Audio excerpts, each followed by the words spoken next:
Ivana তো আমার নিজের আপন বোন। আমার বোনের সন্তানকে আমার নিজের সন্তান বলতে তো আমার কোনো দ্বিধা থাকবে না।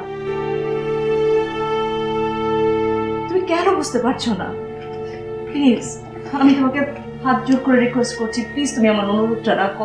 প্লিজ প্লিজ তুমি ইভানাকে বিয়ে করো। আমি আমি জানি এই দেশের প্রথম বউ থাকতে দ্বিতীয় বিয়ে করাটা অনেক বেশি টাফ, সম্ভব না। তোমাকে প্রথম বউকে ডিভোর্স দিতেই হবে, না হয় দিলে ডিভোর্স তুমি আমাকে, সমস্যা কি? জাস্ট একটা একটা সাইন মাত্র, আর তো কিছু না। আর ইভানারও তাহলে এই কন্ট্রাক্ট ম্যারেজের ঝামেলার ভিতরে পড়তে হবে না। তোমার দ্বারাই দেখা যাবে ওর ইমিগ্রেশন সবকিছু হয়ে যাবে। আমি যদি একটা সন্তানের জন্য এতটুকু স্যাক্রিফাইস করতে পারি, তুমি কেন পারবে না বলো? Please please, I am begging you, please please তুমি রাজি হয়ে যাও। তুমি আমাকে বলেছো, তুমি আমাকে কথা দিয়েছিলে তুমি আমার কথা রাখবে।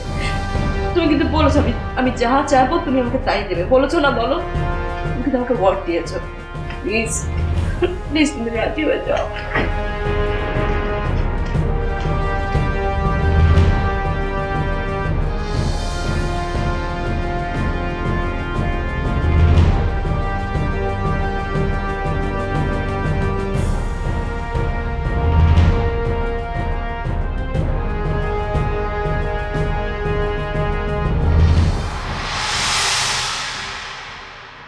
আপনাদের হেল্প না পেলে তো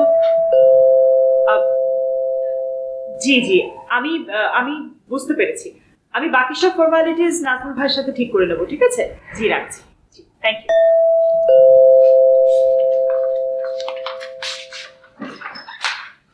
বাবা, তুমি এসে পড়েছো, আমি তোমাকেই ফোন করতাম। ওনারা এসেছিলেন, বুঝেছো? এই যে পেপার সব কিছু রেডি করে দিয়ে গেছে, জাস্ট তোমার কতগুলো সাইন লাগবে। দেখো, এই যে এখানে তোমার একটা সাইন লাগবে, তারপর এইখানে, আর একদম শেষ, একদম তোমার শেষ পাতা একটা করতে হবে। আমি এই বাড়ি বিক্রি করব না।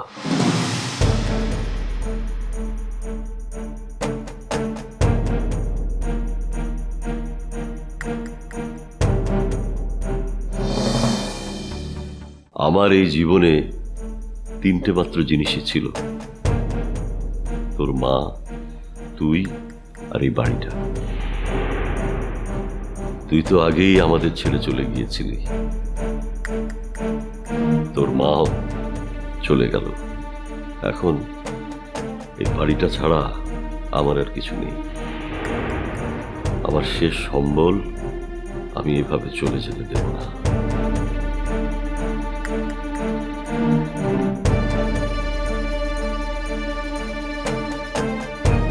তোমার জীবনে তিনটে জিনিস ছিল, আম্মা, আমি আর এই বাড়িটা। আম্মা তো আমাদেরকে ছেড়ে চলে গিয়েছে, কিন্তু আমি যাইনি আব্বা। তোমাদেরকে ছেড়ে আমি দূরে চলে গিয়েছিলাম, কথাটা একদমই ভুল। হ্যাঁ, আমি তোমাদের থেকে অনেক দূরে ছিলাম, এটা সত্যি, কিন্তু আমি আগেও যেমন তোমার মীরা ছিলাম, এখনো ঠিক একই মীরাই আছি, অন্য কেউ হয়ে যায়। তোমরাই যে শুধু আমাকে নিয়ে টেনশন করতে তা কিন্তু না আব্বা, আমিও ঠিক একইভাবে তোমাদেরকে নিয়ে টেনশন করতাম। আমি চেয়েছিলাম তোমাদেরকে আমার কাছে নিয়ে আসতে, সব সময় এই চিন্তাটাই করেছি কিভাবে কত জলদি তোমাকে আর আম্মাকে আমার কাছে নিয়ে যাব। আর এখন এখন যখন আমি আমার স্বপ্নের অনেক কাছাকাছি পৌঁছে গেছি, তখন তুমি এইসব বলছো, আমাকে ভুল বুঝছো আব্বা। আজ আম্মা থাকলে হয়তো আমাকে এভাবে ভুল বুঝতো না, হয়তো এই কঠিন সিদ্ধান্তটা নিতে আমার একটু দেরি হয়ে গেছে আব্বা, কিন্তু তাই বলে তুমি আমাকে এভাবে ভুল বুঝবে? আমি ভুল বুঝিনি, আমি শুধু বলতে চাইছিলাম যে মানে কি বলেছো, কি বলতে চেয়েছো সেটা আমি খুব ভালো করে বুঝতে পেরেছি আব্বা। আমি তো আর আগে সেই ছোট্ট মীরা নই। আমি তোমার আমাদের সবার ভালোর চিন্তা করে এই সিদ্ধান্তটা নিয়েছিলাম, কিন্তু এখন তো সব সিদ্ধান্ত তোমারই। তুমি যেটা মেনে নেবে সেটাই হবে, তুমি যেটা মেনে নেবে না সেটা হবে না। এখানে তো আর আমি কোনো চাপ দিতে পারি না।